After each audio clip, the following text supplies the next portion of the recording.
Welcome to the third episode of Basics of Stock Market. Already basics எல்லாமே பார்த்துட்டோம். ஸ்டாக்னா என்ன, ஷேர்னா என்ன, ஏன் ஸ்டாக்ஸ் வாங்கணும், அது எப்போ நம்ம ட்ரேட் பண்ற டைமிங் என்ன, எப்படி ஓப்பனிங் ப்ரைஸ் எப்படி ஃபிக்ஸ் பண்ணி ஓப்பனிங் ப்ரைஸ் ஓப்பன் ஆகுது எல்லாமே பார்த்துட்டோம். இன்னைக்கு பார்க்க போகிற டாபிக் ஐபிஓ. ஐபிஓனா இனிஷியல் பப்ளிக் ஆஃபர். ஒரு கம்பெனி ஸ்டாக் மார்க்கெட்டுக்குள்ள வரணும் அப்படின்னா ஐபிஓ தான் ஃபர்ஸ்ட் இனிஷியலா அவங்க பப்ளிக்கு ஆஃபர் பண்ற பிரைஸ். ஐபிஓல இருந்து தான் ஸ்டார்ட் ஆகும். ஓகே, ஏன் ஒரு கம்பெனி ஸ்டாக் மார்க்கெட்டுக்குள்ள வரணும் அப்படின்னா அந்த கம்பெனியோட growth. இப்போ ஒரு சின்ன கம்பெனியா இருக்கும், லோன் வாங்கி இல்ல பெரிய பெரிய இன்வெஸ்டர்ஸ் எல்லாம் அமௌண்ட் வாங்கி கொஞ்சம் கொஞ்சமா டெவலப்பிங் ஸ்டேஜ்ல இருக்கலாம் அந்த கம்பெனி.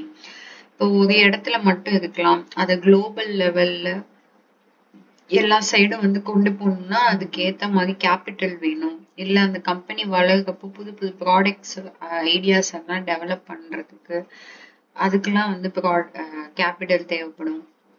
இல்ல லோன் வாங்கி அந்த கம்பெனியை டெவலப் பண்ணிருக்கலாம். நல்ல டெவலப்பிங் கம்பெனினா அந்த லோனை அடைக்கிறதுக்கு அதுக்கு அமௌண்ட் தேவைப்படும். ஸோ இந்த மாதிரி மணியோட நீட்னஸ் அதிகமா இருக்கிற டைம்ல கம்பெனி ஐபிஓக்குள்ள வருவாங்க. ஐபிஓல வரணும் அப்படின்னா செபியோட அப்ரூவல் இருந்தா மட்டும்தான் ஸ்டாக் மார்க்கெட்டுக்குள்ள வர முடியும். அப்ப செபியோட அப்ரூவல் வாங்கணும் அப்படின்னா டிராஃப்ட் ரெட் ஹெரிங் ப்ராஸ்பெக்டஸ்னு ஒரு டாக்குமெண்ட் சப்மிட் பண்ணுவாங்க செபிட்ட. அது அந்த கம்பெனியோட டீடைல்ஸ் எல்லாமே இருக்கும். அவங்களோட கேஷ் ஃப்ளோ, அவங்களோட ப்ராஃபிட்டு, டெப்ட் எவ்வளோ இருக்கு எல்லாமே அந்த டீடைல்ஸ் எல்லாமே அவங்க செபி கொடுத்து செபி அப்ரூவ் பண்ணா மட்டும்தான். அதுக்குன்னு சில ரூல்ஸ் அண்ட் ரெகுலேஷன்ஸ்லாம் இருக்கு. அதெல்லாம் நமக்கு தேவையில்லை. அது கம்பெனியை சிலதை சப்மிட் பண்ணாதான் செபி அப்ரூவ் பண்ணுவாங்க. அப்ரூவ் பண்ணாதான் அது ஒரு final document. Red herring prospectus, draft red ஹெரிங்ல இருந்து ரெட் ஹெரிங் ப்ராஸ்பெக்டஸா பப்ளிக் இஷ்யூ பண்ணுவாங்க. அதுல அந்த கம்பெனியோட டீடைல்ஸ் எல்லாமே நம்ம பார்க்க முடியும்.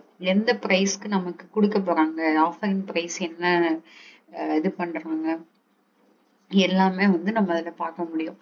ஓகே, அதுல ஃப்ரெஷ் இஷ்யூவும் இருக்கு, ஆஃபர் ஃபார் சேல்னு இருக்கு. ஃப்ரெஷ் இஷ்யூ அப்படின்னா அவங்க ஃப்ரெஷ்ஷா இப்பதான் கம்பெனி வர போகுதுன்னா ஃப்ரெஷ்ஷா இஷ்யூ பண்ணுவாங்க. அது ஆஃபர் ஃபார் சேல் அப்படின்னா ஆல்ரெடி இப்போ ஒரு கம்பெனி ஆல்ரெடி ட்ரேட் ஆயிட்டு இருக்கு, ஸ்டாக் மார்க்கெட்ல அந்த கம்பெனி ட்ரேட் ஆயிட்டு இருக்கு அப்படின்னா அந்த கம்பெனியோட ப்ரொமோட்டர்ஸ் அந்த கம்பெனியோட 10%க்கு மேல அவங்க இப்ப அந்த கம்பெனியோட டோட்டல் ஷேர் வேல்யூ எவ்வளவோ, டோட்டலா எவ்வளவு அமௌண்ட்டோ அதுல 10%க்கு மேல ஷேர் ஹோல்டர்ஸ் இருப்பாங்கல்ல, அவங்களுமே ஆஃபர் ஃபார் சேலுக்கு வரலாம். ஆஃபர் ஃபார் சேலுக்கு இப்போ ஆஃபர் ஃபார் சேலுக்கு வரப்போ அவங்க இஷ்யூ பண்ணுவாங்க அதை விட கம்மியான விலைக்கு. இப்போ ட்ரேட் ஆயிட்டு இருக்கிறது 50 rupees அப்படின்னா 45 rupeesக்கு அவங்க ஆஃபர் ஃபார் சேலுக்கு வருவாங்க. அந்த மாதிரி வரவங்களுக்கு பெருசா இந்த RHP எல்லாம் சப்மிட் பண்ணணும்னு இது கிடையாது. ஏன்னா ஆல்ரெடி அவங்க RHP எல்லாம் சப்மிட் பண்ணி தான் ட்ரேட் ஆயிட்டு இருக்காங்க. ஜஸ்ட் ஆஃபர் ஃபார் சேலுக்கு தான் வராங்க. எதுக்காக இது ஆஃபர் ஃபார் சேல் அப்படின்னா அவங்களோட ஷேர்ஸை நம்மளுக்கு கம்மி விலைக்கு விற்கிறப்ப அவங்களுக்கு இன்னும் கொஞ்சம் மணி கேபிட்டல் தேவை. மணி கேபிட்டல் அவங்களுக்கு கிடைக்கும். அதை வச்சு அவங்க இன்னும் டெவலப் பண்றதுக்கு பெரிய பெரிய ப்ரமோட்டர்ஸ் எல்லாருமே ஆல்ரெடி அவங்க கிட்ட இருக்கிற ஷேர் கம்மி விலைக்கு விற்கிறதுக்கு வருவாங்க. அதுதான் ஆஃபர் ஃபார் சேல். ஓகே, இந்த பிரைஸ் எப்படி ஃபிக்ஸ் பண்ணுவாங்க? அந்த இனிஷியல் ஆஃபரிங் பிரைஸ் 2 டைப்ஸ் இருக்கு. ஒன்னு ஃபிக்ஸ்டு பிரைஸ், இன்னொன்னு book building price. Fixed price அப்படின்னா ஃபிக்ஸடா 50 rupees அப்படின்னு கொடுத்துருவாங்க. அந்த 50 rupeesக்கு தான் நம்ம வாங்க முடியும். இதுல ஒரு ஷேர் 2 ஷேர் எல்லாம் வாங்க முடியாது, லாட்ல தான் வாங்க முடியும். ஒரு லாட்டோட சைஸ் 2000 குவான்டிட்டி அப்படின்னு இருக்கும். அப்ப 2000 குவான்டிட்டி ஒரு லாட் நம்ம வாங்கணும். மினிமமே 1 லாட் அந்த மாதிரி இருக்கும். அப்படி இருக்கிறப்போ ஃபிக்ஸடா 50 rupees ஒரு ஷேரோட வேல்யூ அப்படின்னு கொடுத்துட்டாங்கன்னா 50னா ஒரு லாட்டுக்கு 2000 குவான்டிட்டி, 2000 into 50 1 lakh மேல அந்த மாதிரி ஒரு நிறைய அமௌண்ட் இருக்கிற ப்ரைஸ் தான் வந்து மோஸ்ட்லி வாங்க முடியும். கம்மியா ஒரு குவான்டிட்டி 2 குவான்டிட்டி அப்படிலாம் வாங்க முடியாது ஐபிஓல. இதே இது வந்து புக் பில்டிங் ப்ரைஸ் அப்படின்னா அது ப்ரைஸ் பேண்டு 45 to 50க்குள்ள நீங்க வந்து பிட் பண்ண எனக்கு வந்து 47க்கு வந்து வேணும், 48க்கு வேணும், இல்ல எனக்கு 45 to 50க்குள்ள எதுக்குள்ள வேணாலும் எனக்கு வேணும், அதை அப்ளை பண்றப்பவே கேட்கும். நீங்க அந்த மாதிரி கொடுத்தீங்கன்னா எந்த ப்ரைஸ்க்கு உங்களுக்கு அலோகேட் ஆகுதோ அதுக்கு பேர் தான் வந்து கட் ஆஃப் ப்ரைஸ்ன்னு சொல்லுவாங்க. அது வந்து ஃபைனல் ப்ரைஸ். இதுல வந்து நிறைய டேர்ம்ஸ் இருக்கு. இப்போ வந்து ஒரு ஐபிஓ வந்து அப்ளை பண்ணணும் அப்படின்னா சிட்டோகர்னு ஒரு ஐபிஓ வெப்சைட் இருக்கு. அதுல போனீங்கன்னா ஐபிஓட டீட்டெயில்ஸ் எல்லாமே வரும். அதே மாதிரி ஒரு ஐபிஓக்கு எப்படி அப்ளை பண்ணணும் அப்படின்றது அந்த வெப்சைட் இது எல்லாத்தையும் நான் அடுத்த வீடியோல சொல்றேன். இப்போ வந்து அந்த என்னென்ன பேசிக் டேர்ம்ஸ் இருக்கு ஐபிஓல அப்படின்னு பார்ப்போம். அதுல வந்து இஷ்யூ சைஸ் அப்படின்னா டோட்டல் நம்பர் ஆஃப் ஷேர்ஸ், எவ்வளவு ஷேர்ஸ் வந்து ஒரு கம்பெனி வந்து இவ்வளவுதான் ஷேர்ஸ் நாங்க கொடுக்க போறோம்னு சொல்லிடுவாங்க. இவ்வளவுதான் இருக்கும், நீங்க எவ்வளவு பேர் வேணாலும் அதுக்கு அப்ளை பண்ணலாம், ஆனா எங்க கிட்ட வந்து இவ்வளவு ஷேர்ஸ் தான் இருக்கு, இவ்வளவு அமௌண்ட் தான் நாங்க அதுக்கு இது பண்ணிருக்கோம்னு சொல்லி முன்னாடி அலோகேட் பண்ணிடுவாங்க. அந்த ஒரு ஷேரோடையும் ஃபைனல் ஆஃபர் பிரைஸ் எந்த பிரைஸ் இருக்கோ ரெண்டையும் மல்டிப்ளை பண்ணா total issue size overall amount எவ்வளோன்றது வந்துடும். அது வந்து இது எல்லா டீட்டெயில்ஸுமே வந்து அந்த வெப்சைட்ல இருக்கும். அதுல காட்டுறப்ப இன்னும் உங்களுக்கு நல்லா புரியும். அடுத்து வந்து issue price, initial price. Issue பிரைஸ்னா இனிஷியலா வந்து கம்பெனி எந்த பிரைஸ்க்கு வந்து கொடுத்துருக்கு அப்படின்றது. Next cut off price, final ஆகி உங்களுக்கு அலோகேட் ஆகி வரும்ல அந்த பிரைஸ் தான் வந்து cut off price. Next over subscription, under subscription. இப்போ ஒரு ஐபிஓக்கு அப்ளை பண்ணிட்டோம் அப்படின்னா அந்த ஐபிஓ லிஸ்ட் ஆகிற டேட் வரைக்குமே டெய்லியுமே வந்து அந்த ஐபிஓக்கு எவ்வளவு பேர் அப்ளை பண்ணியிருக்காங்க, அதோட கிரே மார்க்கெட் ப்ரீமியம் என்ன, கிரே மார்க்கெட் பிரைஸ் என்னன்னு சொல்லி வந்துகிட்டே இருக்கும்.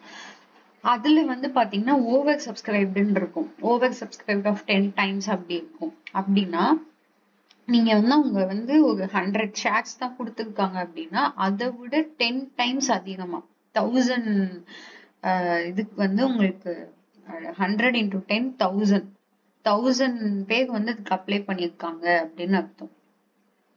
100 ஷேர்ஸ் இருக்கிற இடத்துல 1000 ஷேர்ஸ் வேணும்னு சொல்லி சப்ஸ்கிரைப் பண்றது, அது ஓவர் சப்ஸ்கிரிப்ஷன். அண்டர் சப்ஸ்கிரிப்ஷன்னா 100 ஷேர்ஸ் இருக்கு அப்படின்னா அதை விட கம்மியா 80 குவான்டிட்டி தான் வேணும்னு சொல்லி அப்ளை பண்ணியிருக்காங்கன்னு அர்த்தம். அதான் அண்டர் சப்ஸ்கிரிப்ஷன். அடுத்து வந்து கிரே மார்க்கெட் ப்ரீமியம் அப்படின்னா கிரே மார்க்கெட் ப்ரீமியம்னா வந்து இப்போ ஷேர் லிஸ்ட் ஆகிற டேட் வந்து உங்க இஷ்யூ பிரைஸ் வந்து 50, நீங்க வந்து 50 rupeesக்கு வந்து வாங்கியிருக்கீங்க. 50 rupeesக்கு வாங்கியிருக்க அந்த ஒரு ஷேர் வந்து லிஸ்ட் ஆகிற டேட் அன்னைக்கு 60 rupeesக்கு வந்து லிஸ்ட் ஆச்சு அப்படின்னா அந்த 10 rupeesன்றது தான் வந்து ப்ரீமியம். அததான் வந்து கிரே மார்க்கெட் ப்ரீமியம்ன்றது நீங்க அப்ளை பண்ண டேட்ல இருந்து லிஸ்ட் ஆகி ட்ரேட் ஆகுற அன்னைக்கு வரைக்குமே டெய்லி மாறிக்கிட்டே வரும். அது நீங்க போய் சர்ச் பண்ணி டெய்லி ஜிஎம்பி எவ்வளோன்னு பார்த்தீங்கன்னாலே வந்து தெரிஞ்சிடும்.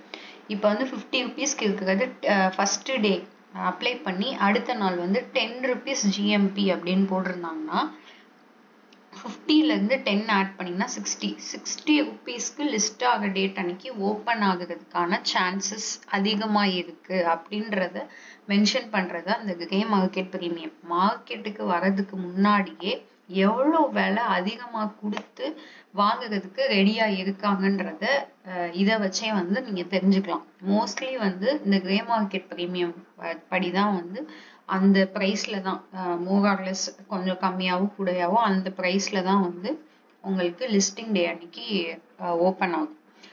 இப்போ வந்து 60 rupees 50 rupees கொடுத்து வாங்குறது. இப்போ இன்னைக்கு நான் வந்து அப்ளை பண்ணிட்டேன், நாளைக்கு வந்து ஜிஎம்பி 10 rupeesன்னு கொடுத்துருந்தாங்கன்னா அது 60 rupeesக்கு லிஸ்ட் ஆக சான்ஸ் இருக்கு.